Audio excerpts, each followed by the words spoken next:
في القلب مشاعر أخفيها قد أشرقت الشمس عليها عن خطط لم أعبأ فيها ستكون بأيامي فرقا. بسم الله الرحمن الرحيم. الحمد لله رب العالمين، وصلى الله وسلم وبارك على عبده ورسوله نبينا Muhammad wa ala alihi wa sahbihi ajma'in. Welcome mga kapatid sa atin pong pang-13 na video. At kung hindi mo pa napanood ang mga nauna ng mga videos, ay panoorin mo muna yon sapagkat mas madami ka pang matutunan doon ng kaalaman.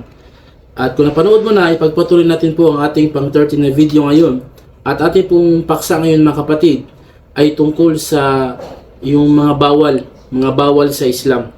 At number 1 na bawal doon ay tungkol sa baboy. Bakit bawal ang baboy sa Islam? Bakit bawal kainin ang karne ng baboy? Para po sa inyong kaalaman, bilang isang Muslim na sumusunod, sumusuko, tumatalima sa kagustuhan ng Allah, hindi ka matatawag na Muslim kung hindi ka susunod sa kagustuhan ng Allah at iiwas sa mga ipinagbabawal ng Allah. At kabilang sa ipinagbawal ng Allah ay ang pagkain ng karne ng baboy.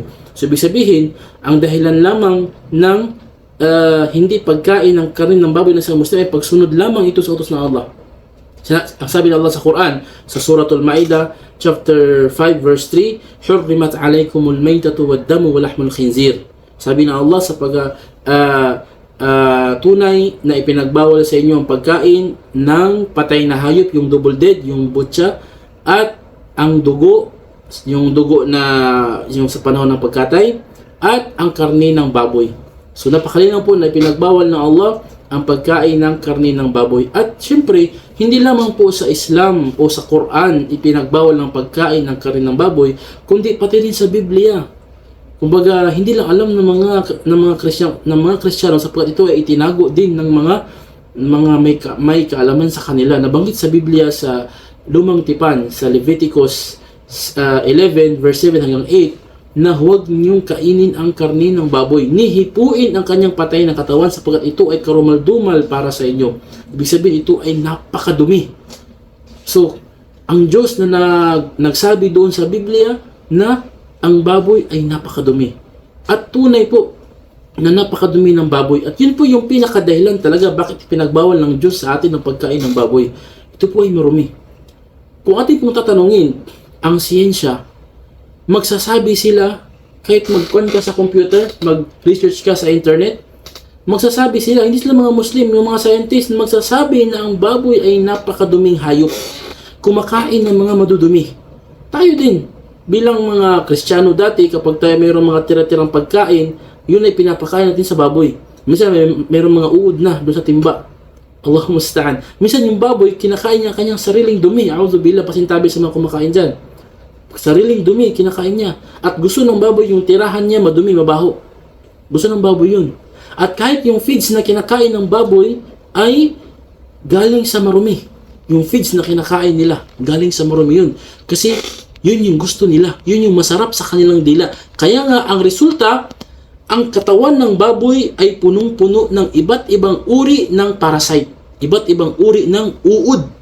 Na yung mga uod na nandun sa karni ng baboy is hindi basta-basta ng mga uod, mga general na mga uod, yung napaka-tibay, napakalakas na mga uod na kapag sila ay niluto mo, hindi sila mamamatay basta-basta. Meron silang shield sa kanilang katawan ayon sa research mga kapatid na meron silang shield kapag nakaranas sila ng init at kapag wala ng init, sila ay lalabas na sa kanilang shield na ginawa.